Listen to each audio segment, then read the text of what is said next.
Om Shanti. Good morning. 5 जनवरी 2023। आज सद्गुरुवार है। आज की मुरली में प्यारे बाबा ने हम बच्चों से कहा है कि बाप तब आते हैं जब भक्तों पर भीड़ पड़ती है।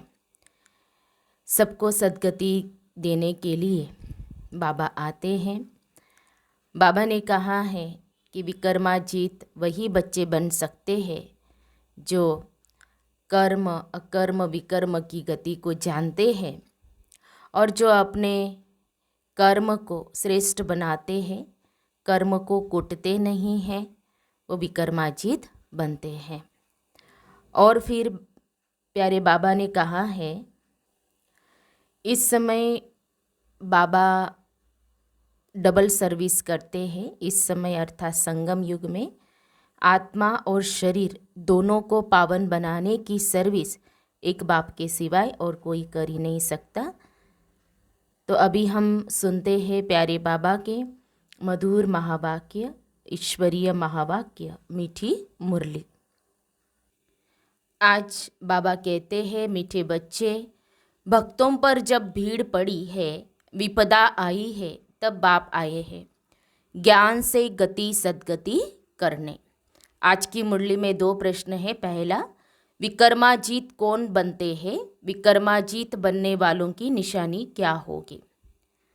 उत्तर है, विकर्माजीत वही बनते जो कर्म अकर्म और विकर्म की गति को जान श्रेष्ठ कर्म करते हैं। विकर्माजीत बनने वाले कभी भी कर्म कूटते नहीं, उनके कर्म विकर्म नहीं बनते। दूसरा प्रश्न, इस समय बाप डबल सर्विस कौन सी करते हैं?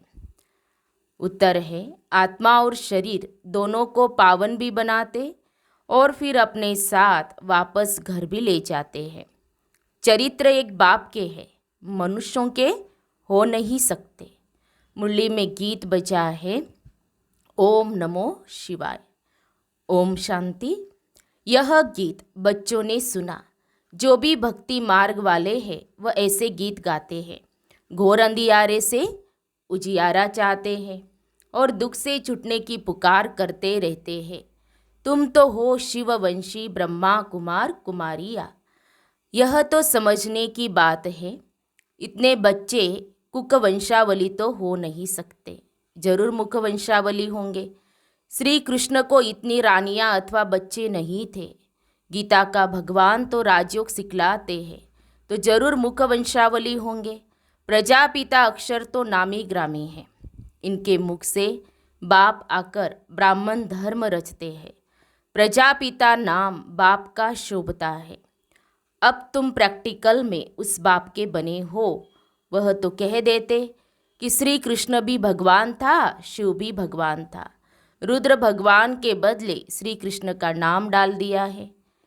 कहते भी है शंकर पार्वती, रुद्र पार्वती नहीं कहेंगे, शिव शंकर महादेव कहते हैं। अब श्री कृष्ण को रुद्र व शंकर तो नहीं कहेंगे।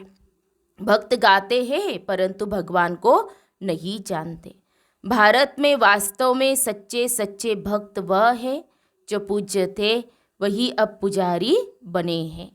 उनमें भी नंबरवार हैं, तुम्हारे में भी नंबरवार है। तुम हो ब्राह्मण, वह है शूद्र। देवता धर्म वाले ही बहुत दुखी होते हैं क्योंकि उन्होंने बहुत सुख भी देखे हैं। अब तुम्हारा दर दर भटकना बंद हो गया है आधा कल्प के लिए। यह राज भी तुम ब्राह्मण ही जानते हो, सो भी नंबरवार। जिन्होंने कल्प पहले जितना पुरुषार्थ किया था उतना ही अब करते हैं। ऐसे नहीं जो ड्रामा में होगा फिर भी पुरुषार्थ का नाम आता है।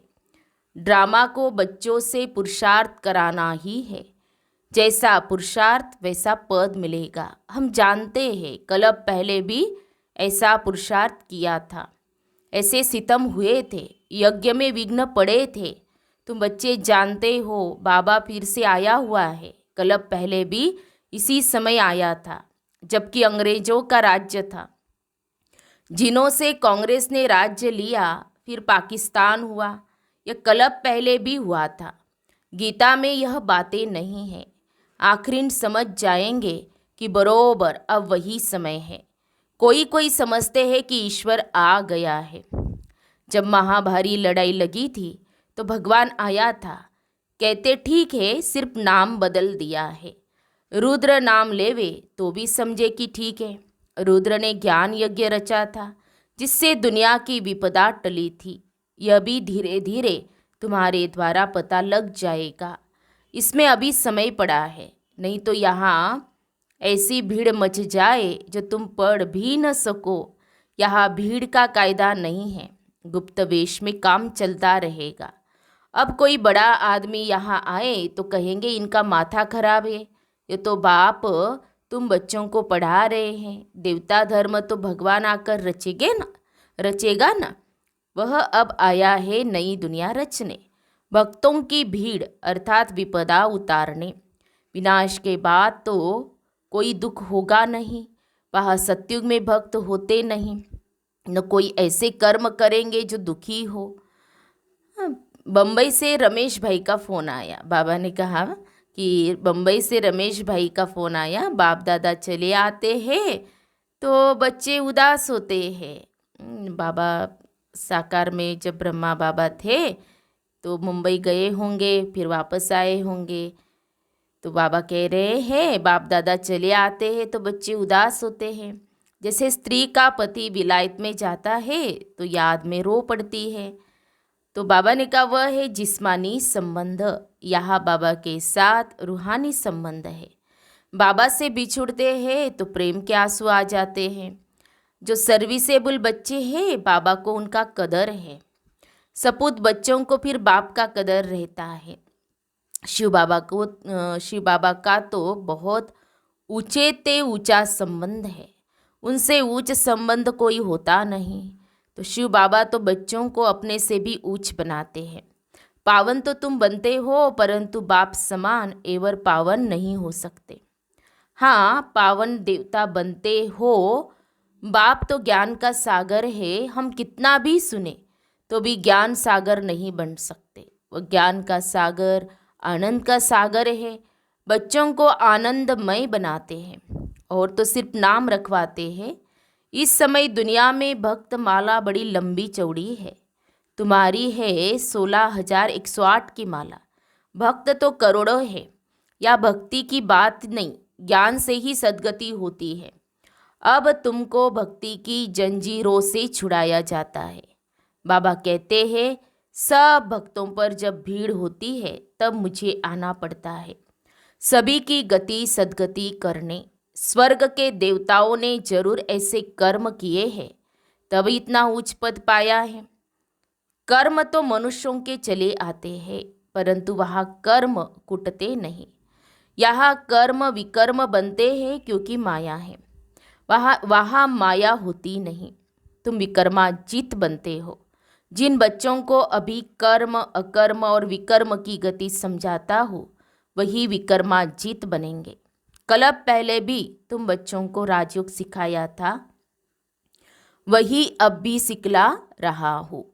कांग्रेसियों ने फिरंगियों ने अंग्रेजों को कांग्रेसियों ने फिरंगियों अर्थात अंग्रेजों को निकाल राजाओं से राजाई छीन ली और राजा नाम ही गुम कर दिया। 5,000 वर्ष पहले भारत राजस्थान था। लक्ष्मी नारायण का राज्य था, देवताओं का राज्य था, तो परिस्तान था। तो जरूर उन्हों को भगवान ने राजयोग सिखाया होगा, तब उन्हों का नाम भगवती भगवान पड़ा है। परंतु अभी अपने में ज्ञान है तो हम भगवती भगवान नहीं कह सकते। नहीं तो यथा राजा रानी तथा प्रजा भी भगवती भगवान होने चाहिए, परंतु ऐसे हो नहीं सकता।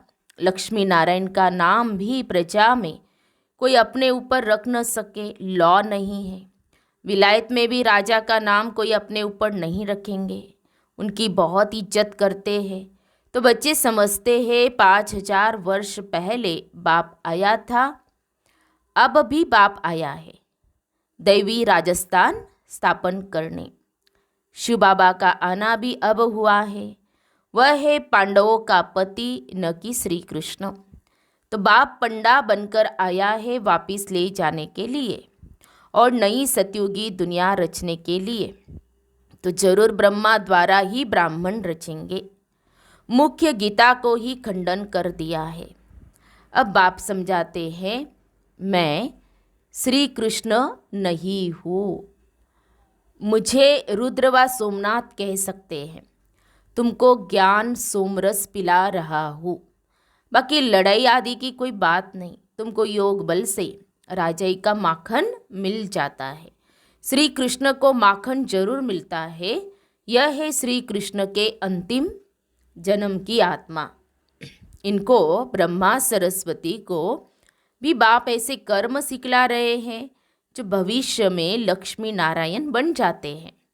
लक्ष्मी नारायण ही छोटेपन में राधे कृष्ण है, इसलिए लक्ष्मी नारायण के साथ राधे कृष्ण का भी चित्र दिया है।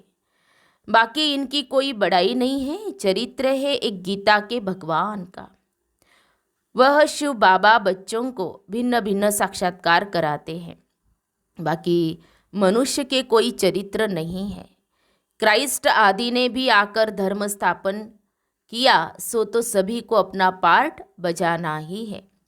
इसमें चरित्र की तो कोई बात ही नहीं है। वह कोई को गति दे न सके।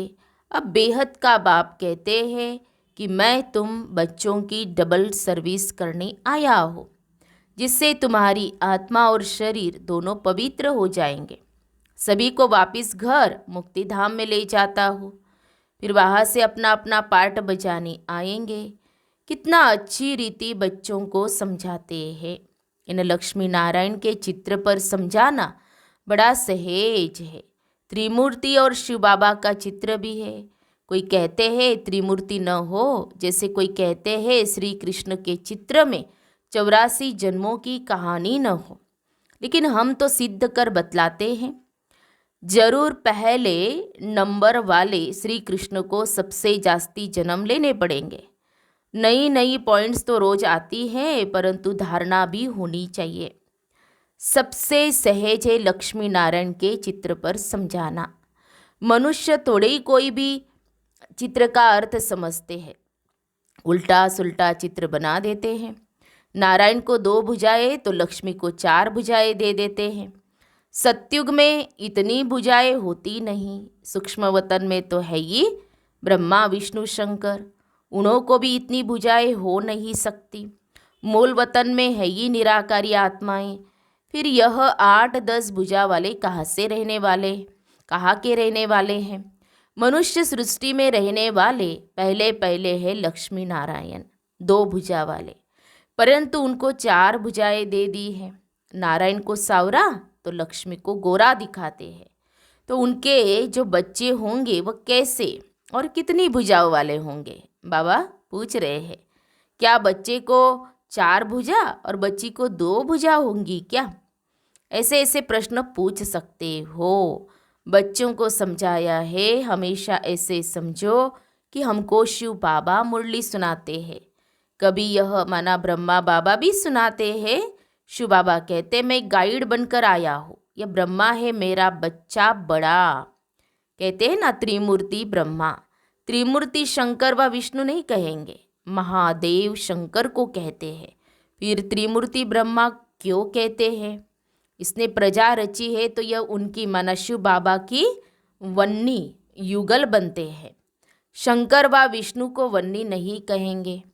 बहुत वंडरफुल बातें समझने की है। यहाँ सिर्फ बाप और वर्षे को याद करना है, बस इसमें ही मेहनत है। अभी तुम कितने समझदार बने हो। बेहद के बाप द्वारा तुम बेहद के मालिक बनते हो।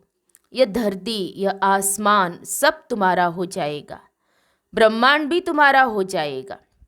ऑलमाइटी अथॉरिटी राज्य होगा। वन गवर्नमेंट होगी। जब सूर्यवंशी गवर्नमेंट थी तो चंद्रवंशी नहीं थे, फिर चंद्रवंशी होते हैं तो सूर्यवंशी नहीं। वह पास्ट हो गया, ड्रामा पलट गया।